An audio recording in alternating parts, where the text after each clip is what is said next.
Hello and welcome to my February Ask Me Anything. Hold on just a second and let me get the, here we go. I'm just getting my live going on Instagram. So trying to share it however people use media and systems. Okay. All right, everyone. Well, listen, it's the day before Valentine's, and unfortunately, I'm coming to you from a hotel room, as you can probably tell in the background. And the bad news is the normal phone holder that I use, I don't have. And Amazon let me down. So I'm going to be holding my phone. So on Instagram, if it's moving around a little bit, please forgive me. All right. This is Shellye Archambeau. And once a month, I do an Ask Me Anything where I try to respond to questions that people have either sent in advance or that they put into the chat. So please, if you have any questions about anything, but career related, performance, objectives, goals, whatever it might be, life, feel free to drop them in the chat and I will try to respond and give you my overall perspective. One of the things that motivates me in my current phase, which I call phase 2, is frankly trying to provide inspiration and ideas, help and support to others that are trying to make their way through life. Because trust me, life is hard, but nobody tells us this when we get started. So if I can be of help, I will try to be. So let's get started. I'm going to jump in with the very first question. Some people did send them in advance, which you're always welcome to do on YouTube. So first question, and if you didn't, like I said, it's perfectly fine. Just put them in the chat. So first question, I work at a firm where every team has stack ranking and the bottom 20% are fired every year. How do I establish meaningful mentors and professional friendships in such an atmosphere? Usually people who reveal weaknesses and secrets of others are rewarded in such a system. Well, I'll be candid. There's actually a lot of research around stack ranking. And while, yes, it's considered a definite management approach, it has a lot of pros and cons. It works when the culture is such that it supports that overall approach. But many times people just start, and organizations just start stack ranking, but they haven't actually developed the culture. And therefore you have situations like you just described, where people feel weaknesses or helping others is actually a negative. So here's my perspective, and I can't give it from personal experience. I have not worked in an environment like this. So first, I would try to have a conversation with my manager around wanting coaching and advice and saying, use your manager to be the person, right, that can give you perspective and input. And you can do that by just asking for help, right, or perspectives, etc. But the other thing is you have to decide if this is an environment you want to be in. Look for people who have been in the organization a long time and have a conversation and ask them what is helpful and what has worked in terms of for them over time in this type of environment. And I also encourage you just to do a little research around it. So sorry I can't give you firsthand experience, but I can imagine that it can indeed be challenging. So approach people who've been there for a long time, get their perspectives, try to leverage and use your manager, right, for help and for coaching. And if it's not an environment that fits with your overall approach to the world, then you might need to change the environment. All right, next question. With firing rounds going on around the world, how do we keep calm? What are your views about this uncertainty and what's to come? Well, I definitely can't tell you what's to come. I don't have that crystal ball. And is the world uncertain? The answer is absolutely. But we've been through many periods in the world's history where there's been a lot of uncertainty. And that can be local, it can be global. Here's what I do when I get into environments and when I'm feeling the world outside is getting scary or uncomfortable, etc. I focus on what I can control. And so the first is I look for positives. When there's a lot of negativism coming at me from whether it's news, reporters, right, world things, whatever it might be, I actually try to seek out what's positive, right? What has actually happened? What's the good news? 2, I focus on things that bring me joy. And one of the things I encourage everyone to do is keep a list, literally write down what are those things, big and small, You need both that actually bring you joy. And when you're starting to feel uncomfortable and you're starting to feel a bit overwhelmed, pull out the list and remember what it was. It might be doing a crossword puzzle. It might be reading a book. It might be cooking, right? Who knows? But whatever it is and brings you joy, try to spend time doing that. And next, I also encourage, in addition to finding joy and focusing on what's positive, it's also important to actually provide help to other people. Because I find when helping others, it actually enables you to feel good about yourself and about your situation. So that's the third thing that I do when things are going on around me. So hopefully one of those three will help. And I see I'm going in and out a little bit on Instagram Live. Let me actually see if I cut off the Wi-Fi. It actually gets better. All right, so we're reconnecting. All right, hopefully this is a little better for folks. Okay, next. I regularly get approached by recruiters, but it always results in nothing. How do I make this work? Well, it's hard to tell from your note. Are you actively seeking a new role? The fact that you're saying, how do I make this work, says to me that you are trying to seek something. Well, then I would tell you, don't just be reactive. Wait for people to call you. Be proactive. Figure out what it is that you want, and then what are the industries, companies that offer you what you want. And then try to figure out, do you know people or are there connections that you can leverage, right? Look to see what opportunities they're offering or providing. But the other thing you can do with recruiters is when you respond to a recruiter and they might set you up for an interview, etc., and it doesn't work out, as you said, ask the recruiters for input. What was the company looking for that I didn't have, right? What are the skills that I might be lacking?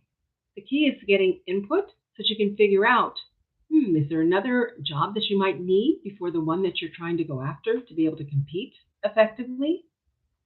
So that's the key, soliciting feedback, but also being intentional about what you're trying to do versus just waiting for people to reach out and call you. I'm a 30-year-old woman who has received promotions and progression at the financial services firm I work at. I was recently called intimidating by my male leader, who suggested that I humanize myself more to my colleagues, i.e., slow down and share my mistakes more broadly. I believe that I'm a genuine collaborator and an empathetic leader who consistently works on bettering myself. So this feedback caught me off guard. Would love your views on this and the words of advice on being called intimidating at work. P.S. My goal is to become a Fortune 500 CEO someday and to inspire. All right, so first of all, this one I can absolutely relate to. And I can relate to it because I was that person. I felt that as I was building my career, I had to always be in control. I needed to make sure that when I showed up, when I did anything, right, I acted like I frankly had no weaknesses. Now, did I? The answer is of course. But I felt that if I actually showed, right, or shared, that that would actually be used against me. And so what happened is people found it hard to actually relate to me. And that might be what's happening to you. So the fact that you're collaborative and empathetic is fantastic, but it's actually different. What your manager might be talking about is really trying to be vulnerable. That's what I had to work on, was being vulnerable. And being vulnerable means letting your team know at times there might be something you're working on and you're not exactly sure what we should do, right? Well, you might share. All right, team, I need everyone's help because we have 3 options here and I'm not personally clear which option's the best. So here's what right? Versus, okay, team, we've got something we've got to get done. We have 3 options. We're going to blah, blah, blah. I mean, just keep rolling through versus asking for help. Asking for help actually shows you're vulnerable. Asking for people's ideas and input, right, in what you're doing and how it affects you shows vulnerability. Is it easy? It's not, especially for someone like me, because as I said, I always felt I didn't really fit. I always felt that maybe people are underestimating me, right, and therefore I needed to be the best. I needed to be as perfect as I could be. I needed to be strong. So I was all those things. But it turns out that people also want to know that you're a real person. and that you have flaws, you have weaknesses, and you do need help. And that's the vulnerability part. And when you can show vulnerability as well as being collaborative, as well as being empathetic, as well as getting the job done, then you really get to the point where people absolutely want to follow you and feel that they can totally relate to you. Good news is there's actually some research that you can do and some books that you can read about vulnerability. It's not easy, as I said, so it's something to work on. And I wish you well. I'd love to hear that you want to be a leader going forward. All right, I see a number of people have joined. Wave to some. So let me pause here for a minute and say, hey, does anyone have a question that they want to put in live? If so, please put it into the chat. Okay, I'm looking at one here. Oh, and I heard the sound was going in and out, so hopefully that's better now. Hello, let's see. The work in my current role is no longer challenging. Is it best to take on projects and find ways to enhance the role or seek another position in the company? Honestly, it depends. So if the work you're finding is no longer challenging, first is, are you doing everything that the role is actually defined? Meaning, it's usually a job description. Sometimes it's written, a lot of times it's not. But if you find that you've gotten everything under control, have a conversation with your boss or your manager to say, hey, I'm in this role. You've given me good feedback. Here are the things that we're doing. I really am looking to continue to contribute in different ways.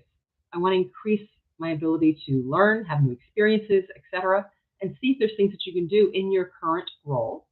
But at the same time, also ask if, based upon what you've done, does your manager feel that you're ready for the next role? And I don't know what level, but make it up. So if today, I don't know, you might be a manager of a bunch of engineers, and what you're looking to do is to actually become maybe a project lead. Maybe that's a step up. What you could say to your boss is, I've been managing engineers now for whatever period of time it is. I feel I've really got those skills underway, as proven by the fact we've delivered on everything that we've been asked for. I'm ready for the next challenge, I believe. Do you think I'm ready for the next challenge? See, the vulnerability piece is coming up again. Because when you ask the questions, they may say no. All right? And so that's a little scary. But let me tell you, if you ask the question, do you think I'm ready? And they say no, that's actually great. Because it gives you the chance to say, why not? And when you say why not, they have to answer, which means you learn what it is that you need to do. If you never ask, then you just keep working hard and hard, and you might be missing something that's required that you just weren't even aware of. So take the risk, right? Share what it is that you want to do. Share that you're looking for either a new skill to be built, is there a project that you can do to build that skill, or ask your manager if they think you're ready for the next step. And again, always ask the why not if they say no or if they hedge in any way. For instance, a lot of times managers are uncomfortable. So when you ask them that, they'll say, are you ready? They'll say, well, not yet, but you're close, maybe in a year. They'll give you a timeline. Well, that's not really all that helpful. So when they give you a timeline, what you want to say is, okay, but help me understand, what should I be focusing on skill-wise, experience-wise during that period of time so that I am ready for that next promotion? So hopefully those ideas help. Next one. Okay. I'm looking here. Okay. Let me share something that I'm hearing a lot actually these days in terms of questions. A lot of folks are trying to figure out whether or not they are actually growing at the speed that they want to be growing. And when I say growing, I mean learning, taking on new things, etc. The best way to continue to grow is to put yourself in, frankly, situations in which you're uncomfortable. Because when you're uncomfortable, it means you don't know everything, right? It means you haven't done it before. And when you get into those kinds of situations, they're the best situations for learning. Best situations for learning. So when you're feeling uncomfortable, it means you don't know. And if you don't know, it means you get to experience and do something new. And when you do, and you do it well, you build that skill set, and that's how you keep growing. So growing yourself personally and growing your career is frankly about putting yourself in situations where you aren't all that comfortable all the time. So on the reverse side, if you're very comfortable and you haven't been stressed or uncomfortable in a while, and I tell you, you're ready for the next challenge. Okay, next. See some waves coming through. Feel free to put any questions you might have in the text, whether it's on, here we go, I'm just seeing some other people join on the live or on the YouTube piece. Let me share one other, because it looks like there aren't a lot of questions this week, which is fine. Some weeks we go 45 minutes, some weeks we go about 15. It all depends upon what's on people's minds. Let me tell you one that I just wrote an article about in Forbes, and that's on knowing yourself and being self-aware. One of the key skills I find of leaders is actually knowing how you are perceived. When I say being self-aware, it means knowing how you're being perceived by other people, knowing how your actions are being interpreted. Because when you do, it gives you a much better opportunity to ensure that what you're trying to affect, what you're trying to communicate, what you're trying to say and or do is actually being received in the way you expect. A lot of people aren't that self-aware because, frankly, we're not born self-aware. We have to actually work on it. And working on it, again, being a little vulnerable, is asking people, right? And you can do that. By the way, you don't have to ask your manager all the time. You can actually ask people that you work with and colleagues in terms of maybe a meeting that you just held or something you just submitted or an idea you just put forward, right? You might just get some feedback. Hey, in the last meeting, I suggested X, Y, and Z, right? Was how I suggested it as effective as possible? Any ideas for me on what I could have done better? Right? You don't have to take feedback just from bosses. You can take feedback from a lot of people that are around you. And if you ask specific feedback, then you get help and you get areas that you can actually affect. So don't just ask people, how did I do? Because then they'll say, fine. That's the easy answer. What you want to do is ask a specific question, right? Was my proposal clear? Were the facts understandable, right? I mean, you want to ask very specific questions so that you can actually get good feedback. Because frankly, as you build your career, it's all about taking on feedback to improve everything that you're doing every step of the way. And if you're not getting feedback, you can't improve. All right, next one. How and why did you decide to become a board member? No, really interesting.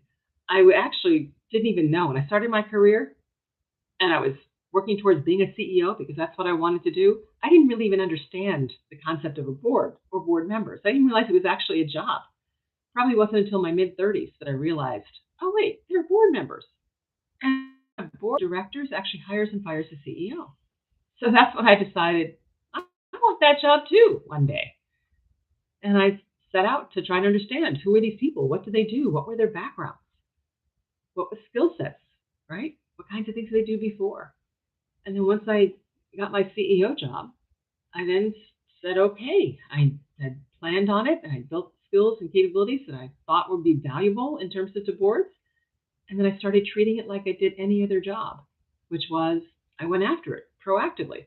I let recruiters know I was interested. I let people who also served on other boards know that I'd like to serve and what I thought I could add in terms of value. So I saw it as a progression in what I enjoy, which is frankly leadership, governance. All right, here's one on live. How important is it? Let's see. How important is it to get learnings and improving with new views and future innovations? Okay, so as you think about going forward, depends upon what role you're in, right? But for many roles, especially as you're rising up in leadership, people around you and people who will hire you and promote you, etc., they want to know that you're actually bringing new ideas to the table. And whether it's you or it's your team, you want to always create an environment in which people are open to being innovative and they're being rewarded for being innovative. When I was leading metric stream, innovation was one of our 4 key tenets. And everyone was encouraged to be innovative because it's through innovation that you're able to change in a positive way. So whether it's growth, whether it's doing things in a new way, you can innovate. You don't have to be an engineer to innovate. You can innovate if you're in finance or if you're in law. It's just a different way of doing things. So I personally think it's actually very important. Here's another one.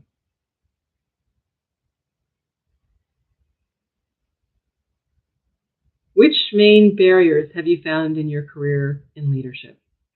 Well, there's been a few barriers to rising up in terms of leadership. Sometimes you end up with managers that frankly aren't very good and aren't necessarily focused on what you want and need. So you have to make sure that you are building relationships with people beyond just your manager so that you create environments in which you can get pulled by other people, if you will, into roles. So I've definitely faced that.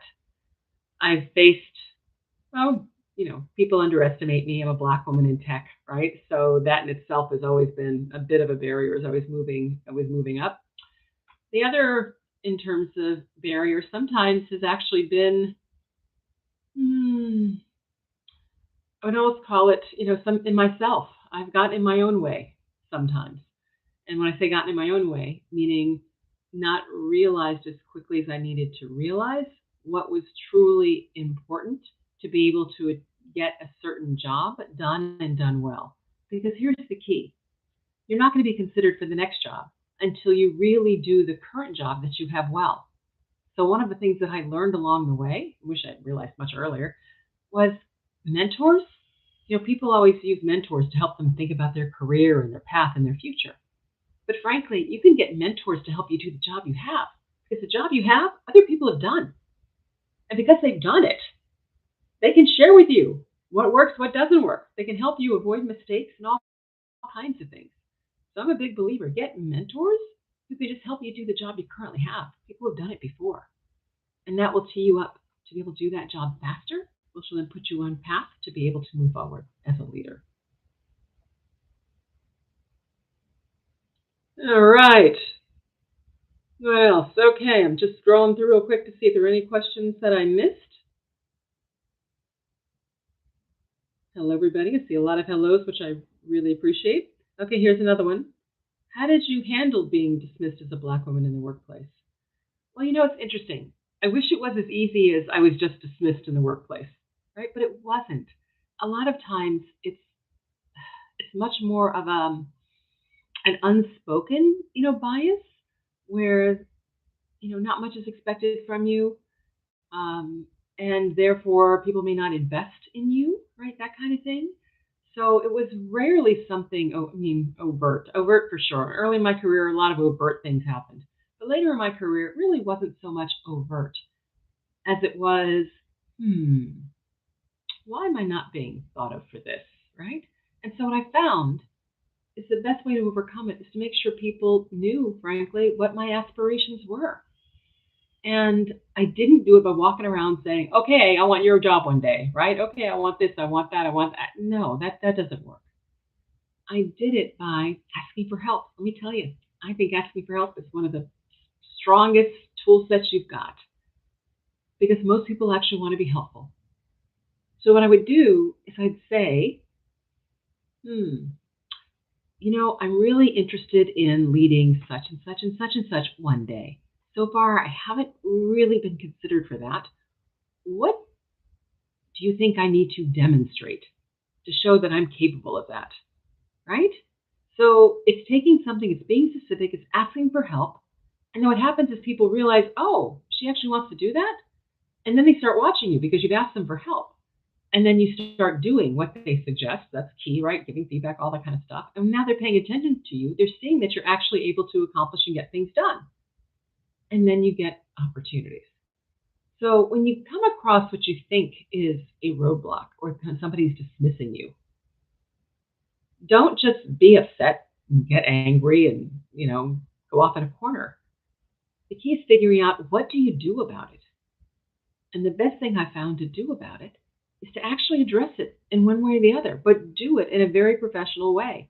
if you find that people, like, for instance, I've been in situations where I felt talked over. Every time I started talking, somebody kept talking over me. And so literally, I finally went up to this person after a meeting and said, I don't know if you realize this, but in meetings, I find that when I'm talking, you'll start talking over me. And they'll look at you like, what? No, I don't do that. They don't even realize they do it. And rarely do they mean to. So you say it in a nice way, meaning I don't think you realize. But I'd really appreciate your help as I try to make my points instead of talking over me, right, to reinforce the points. And you'd be surprised. A lot of people want to be helpful. They want to be good teammates. So usually that works. Sometimes things don't work, right? I'm not saying it's perfect every time, but that's the way I found is the best way to handle it. Okay, scrolling a little bit here now. Got that one. How do you see the future in employment companies? By employment companies, not sure if you're talking about how do I feel companies are handling employment, whether there'll be more growth in employment, et cetera, or if you mean companies that actually help with recruiting, right? So let me answer both. First, we're going through a shift. I mean, right now we see a lot of companies doing layoffs. A lot of them happen to be in tech, but we also see a lot of hiring. If you look at it, the U.S. is actually net up in terms of hiring of employees. So what's happening is people are just shifting from one industries that might not be growing as fast or as fast as they thought they would be growing, to companies now that are indeed growing and or that have needed skills and been short on those skills for a while and now have the opportunities to hire them. So we're seeing a bit of a shift. But frankly, over time, there is always a sine curve where lots of hiring, not a lot of hiring, lots of hiring, not some. It just is the curve of economics in terms of when things are doing well and when things aren't doing well. So in time, right, things will indeed work out. The key is having skills that are in demand. When you have skills that are in demand, whether it's up or whether it's down, right, you can usually still manage to find a job, find employment, or be able to start a business in the skill set that you've got. So focus on building skills that are in demand when we're going through challenging times like now. Have I met people trying to boycott your ideas or plans and how to manage? Yeah, I have. So there might be times when you have a proposal and there's someone else on the team that thinks that what the company ought to do is the direct opposite, right? That'll happen. The key is to make sure that when you're putting the proposal forward, you've done all of your homework. You know your facts and you're able to present them, communicate, right? And persuade and sell them. That's the key.